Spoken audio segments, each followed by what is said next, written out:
다 함께 시간 잠깐 하나님 말씀 보시겠습니다. 오늘 하나님 말씀은 누가복음 5장 17절부터 26절까지의 말씀입니다. 신약성경 96쪽인데요. 누가복음 5장 17절부터 26절까지의 말씀 저와 한 절씩 교독하시겠습니다.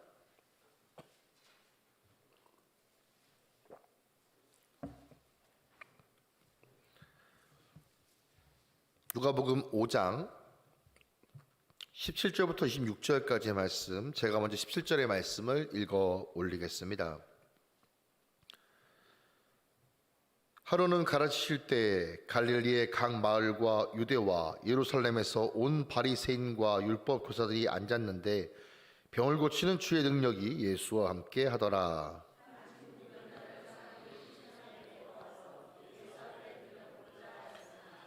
무리 때문에 메고 들어갈 길을 얻지 못한지라 지붕에 올라가 기와를 벗기고 병자를 침상채 무리 가운데로 예수 앞에 달아 내리니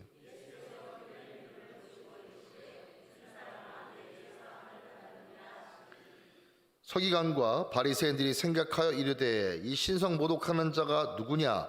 오직 하나님 외에 누가 능히 죄를 사하겠느냐?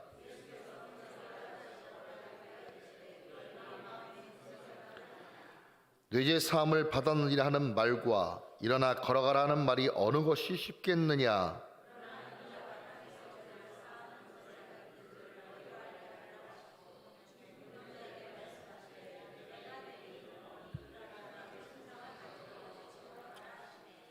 그 사람이 그들 앞에서 곧 일어나 그 누웠던 것을 가지고 하나님께 영광을 돌리며 자기 집으로 돌아가니 모든 사람이 놀라 하나님께 영광을 돌리며 심히 두려워하여 이르되 오늘 우리가 놀라운 일을 보았다 하니라. 아멘.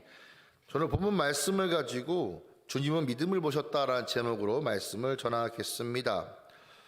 우리가 사는 세상에는 특별함 또는 탁월함이라는 말이 존재합니다. 그리고 이러한 말은 우리가 살면서 경험하게 되는 여러 일상적인 부분에도 많이 적용하게 되는 것이지요. 예를 들어 탁월한 음식점을 가리켜서 우리가 뭐라고 얘기를 합니까? 맛집이라고 얘기를 합니다. 네. 커피 한 잔을 마셔도 정말 특별하게 만약에 만드는 집이 있다면은 그 커피를 가리켜서 조금 제가 봤을 때 오버한 것 같긴 한데 인생 커피다 이렇게 말하기도 합니다. 성도님도 혹시 라떼라는 거 아십니까? 라떼? 참고로 여기서 말한 라떼라는 것은 연세가 좀 있으신 분이 좀 그렇지 않은 분한테 라떼는 말이야 이랬어 그 라떼가 아니고요. 이 커피랑 우유를 섞어서 만든 라떼라고 하는 그 음료인데 이 라떼를 정말 맛있게 파는 집에서도 인생 라떼라고 부르기도 하더라고요. 네. 그 외에도 뭐 많이 얘기할 수 있습니다. 뭐 인생 영화다, 인생을 바꾼 책이다, 뭐 이렇게 얘기를 많이 하기도 하죠. 우리는 살면서 경험하는 일상의 상당 부분에 이렇게 특별함 또는 탁월함이라는 단어를 붙여서 이렇게 만들 수 있습니다.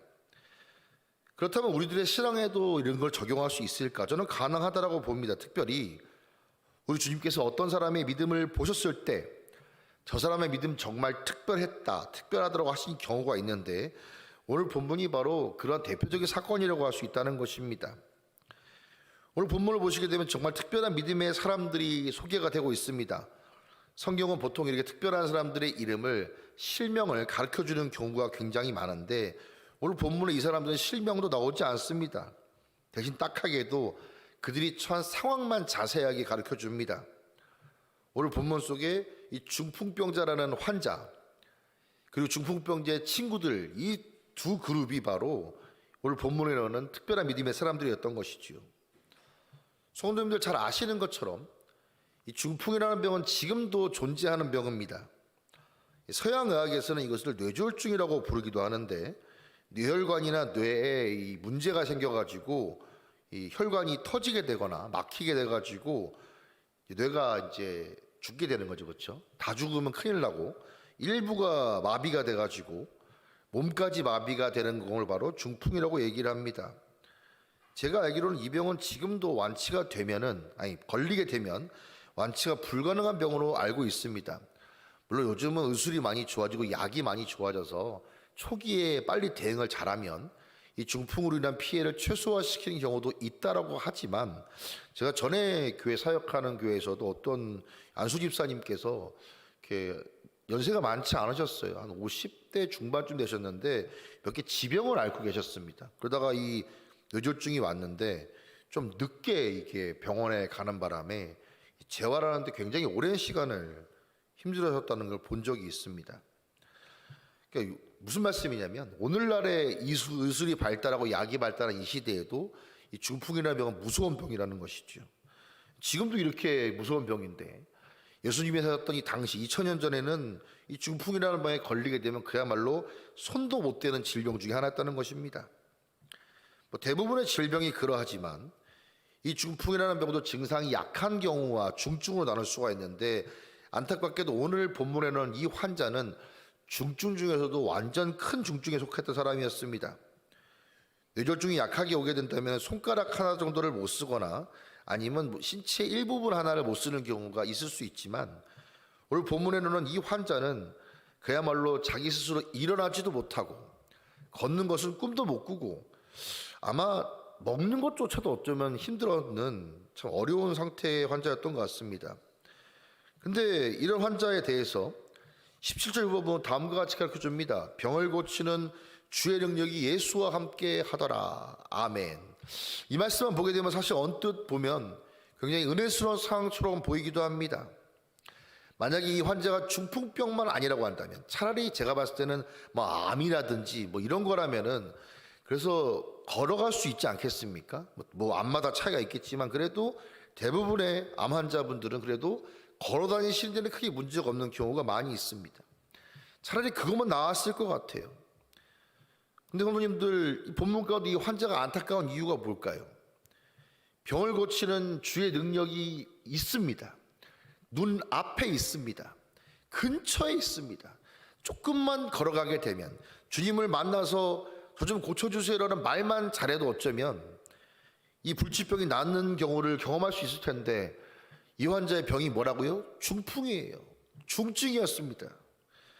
그러니까 예수님의 능력을 경험하는 것이 눈앞에 있는데도 불구하고 이 사람은 스스로 갈 수가 없었던, 참 어쩌면 더 안타까운 상황이죠. 그렇죠? 아예 기대라도 못한다면 그냥 그러려니 하겠는데, 내가 조금만 일어나서 갈 수 있으면 나올 수 있을 것 같은데 갈 수 없는 안타까운 상황이라는 것입니다.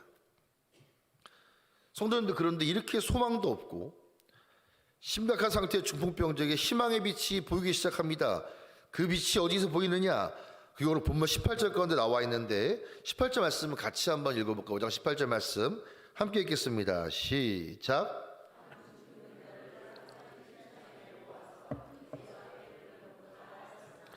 아멘. 이 환자가 혼자서는 도저히 소망이 없었습니다.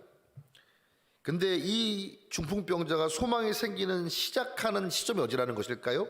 예수 앞에 왔을 때, 주님 앞에 도달했을 때 이 사람에게는 그야말로 이제 소망이 생기기 시작한다는 것입니다.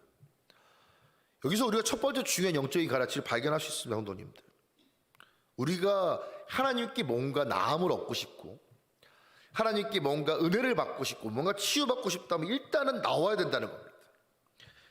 주님 앞에 나와서 일단은 상처든 아픔이든 소원이든, 그리고 제가 중고등부 친구들한테는 그런 얘기도 공동하는데, 때로는 불평이라도 괜찮다.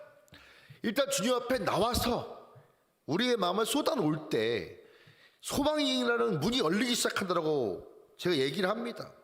오늘도 마찬가지라는 것입니다. 성도님들, 우리가 주님 앞에 뭔가 해결받고 싶은 것이 있다면, 뭔가 은혜 받고 싶은 것이 있고 뭔가 주님의 능력을 경험하고 싶은 것이 있다면, 아픔이든 상처든 소망이든 그 무엇이든 간에 일단은 주님 앞에 나올 때 그 소망이라는 것이 시작된다는 것입니다. 오늘 본문에는 중풍병자를 성도님이 주목하실 필요가 있습니다. 이 사람이 침대에 누워있을 때는 이 사람에게 소망은 하나도 없었습니다. 제로였습니다. 제로. 당시 의사들은 이미 이상한 환자를 포기했고, 이런 중풍병이 시간이 가면 낫는다는 것은 불가능한 일입니다. 그러나 이 사람의 병든 육체가 주님 앞에 눕히는 육체가 될 때 비로소 온전한 소망이 생긴 육체로 바뀌게 되었다는 것이에요. 성도님들, 전 이것이 굉장히 중요한 것이라고 믿습니다. 저한테 이렇게 질문할 수 있어요. 목사님, 소망만 있으면 뭐합니까? 해결된 것도 아닌데 라고 말씀하실 수 있는데, 저는 소망을 가지는 것 자체가 의미가 없다고 생각하지 않습니다. 분명 오늘 본문의 18절 말씀의 시점에서 중풍병자의 상태는 외적인 상태는 별로 차이가 없습니다. 그는 병자였고 혼자서는 아무것도 할 수 없는 상태입니다. 그런데 그의 내면과 앞으로 일어날 일이 큰 차이가 있다고 저는 믿습니다. 그가 주님 앞에 가지도 못했다면 어떻게 됐을까요? 그야말로 이런 고백밖에 나올 것이 없습니다. 내 인생은 끝이다. 내 인생은 잘 살아봤자 뭐 많이 사는데 무슨 의미가 있겠는가? 이제 죽을 날만 기다리는 것이지. 이 마음과 아니야, 주님이 나를 만져주신다면, 주님이 나를 고통만 주실 수 있다면 나도 완전해질 수 있다. 이것은 천지 차이의 마음이라는 것입니다.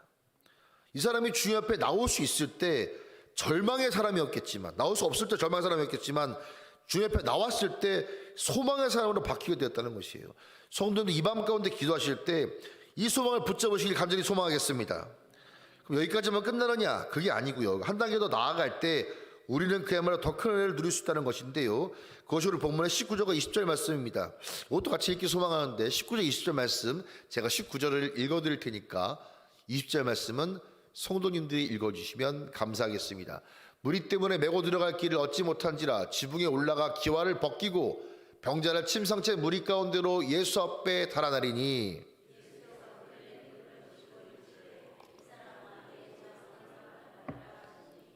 아멘. 우리가 소망이 있는 걸 가지고 주님 앞에 소망을 가지고 주님 앞에 나왔다면 이제 뭐가 필요한 것입니까? 그 다음에는 확신 있는 믿음이 필요하다는 것이에요. 성도님도 이 중풍병자와 이 친구들이 얼마나 주님 앞에 확신을 가졌는지는 이들이 처한 자세를 주목하시면 금방 알 수 있습니다. 오늘 본문에는 주님 앞에 상황은 그야말로 장사진을 치고 있는 상황입니다.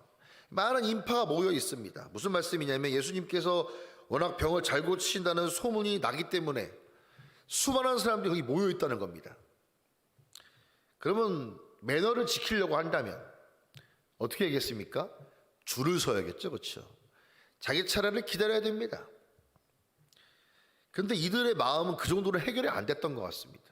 어쩌면 그냥 기다리다가는 오늘 주님을 못 만날 거라는 불안감이 임했는지, 아니면 이 환자의 상태가 급격히 나빠졌는지 알 수는 없지만 이들은 이 당시 가운데 아무도 이 당시 하지 않았던 수많은 사람들이 그냥 기다리고 있었고 내 차례가 오면 낫겠지 이러고 있었는데 이 사람은 그 누구도 하지 않았던 움직임을 취합니다. 뭡니까? 지붕을 부셔버렸어요. 지붕을 박살내고 줄을 매달아서 내립니다. 성도님들, 이 상황이 사실 저도 그냥 성경 읽을 때에는 크게 와닿지가 않았는데 가끔 가다가 제가 예배 시간에 돌발 상황이 발생하게 되면 이게 얼마나 큰 상황인지가 이게 다가올 때가 있습니다. 성도들은 만약입니다. 오늘 이렇게 금요기도 하고 있는데 갑자기 불이 꺼졌어요. 정전이 됐다고 한번 가정을 해보자고요. 당황하시지 않겠습니까? 근데 만약에 이것이 누군가 어떤 불의의 사고로 난 정전이 아니라 누가 이렇게 껐다고 가정을 해보자고, 성도님들. 단언컨대 끝나고 나가셔서 한 소리 하실 겁니다. 집사님 때문에 예배 망쳤잖아요. 이렇게 말씀하시는 게 어쩌면 당연한 겁니다. 성도님들, 제가 이 얘기를 왜 해드리냐면 오늘 본문의 상황을 좀 천천히 묵상하실 필요가 있어요. 수많은 사람들이 예수님 앞에 기다리고 있습니다. 나도 아프고 쟤도 아프고 우리 다 아픈 사람들이에요. 그 중에는 증상이 심한 사람이 있었을 수 있습니다. 예수님이 열심히 고치고 계시는데 갑자기 천장이 무너집니다. 그래서 무슨 일인가 봤더니 누가 이렇게 줄을 매가지고 침대를 내리고 있는 거예요. 성경에 자세히 기록되지 않지만 추측하고 한데 저는 확신하는 것은 이 사람들 엄청 욕먹을 거라고 저는 확신합니다. 아마 이렇게 얘기했을 거예요. 당신만 아픈가? 당신만 급해? 여기 있는 이 사람들은 시간이 남아도 기다리는 줄 아나? 온갖 비판을 다 했을 겁니다. 성도님도 그런데요, 그들이 욕을 먹건 안 먹건 비판을 받건 안 받건 그들이 주님 앞에 그렇게라도 나올 수 있었던 비결이 무엇일까요? 저는 그들 마음 가운데 확신이 없다면 절대 그런 짓을 안 할 거라고 믿습니다. 거꾸로 말씀드리게 되면 주님 앞에 나가기만 한다면, 주님께서 만지시기만 한다면 나는 100% 나을 거다 라는 그들의 그 확신이 주님 앞으로 이 환자를 이끌었다는 것입니다. 결과는 어떻게 됐어요, 성도님들? 20절 가운데 다음과 같이 말씀합니다. 예수께서 그들의 믿음을 보시고 이르시되. 오늘 본문의 말씀이 무엇을 우리에게 말씀해 주고 있을까요? 우리가 하나님께 기도하는 시간 어쩌면 성도님들 자주 가지시는 분도 계실 겁니다. 어쩌면 금요기도라는 이 시간은 매주 돌아오는 시간이기 때문에 특별한 시간이라고 여겨지지 좀 않으실 수 있습니다. 물론 특별하지만 뭐 이렇게 1년에 한 번 돌아오는 행사, 그런 행사는 아니죠. 성도님들, 그런데요, 이 밤 가운데는 기도가 어떤 기도가 될 수 있는지는 우리가 바꿀 수 있다는 것입니다. 우리가 이런 확신 있는 마음을 가지고 기도한다면 어떻게 될 수 있을까요? 저는 확신하건대 성도님들 이 밤에 올려드리는 기도가 더 강력한 기도가 될 줄을 저는 확실하게 믿습니다. 사랑하는 것은, 소망하는 성도님들께서 이 밤 가운데 기도하실 때 이 마음을 붙잡으실 간절히 소망합니다. 하나님께서 고쳐주시면 될 것이다. 하나님께서 하나님의 때 일하실 것이다. 하나님의 방법으로 나의 기도 제목 들어주실 것이라는 확신의 믿음을 가지고 기도하실 때 하나님의 놀라우신 은혜 경험하는 모두가 되시기를 주님의 이름으로 간절히 축원하겠습니다.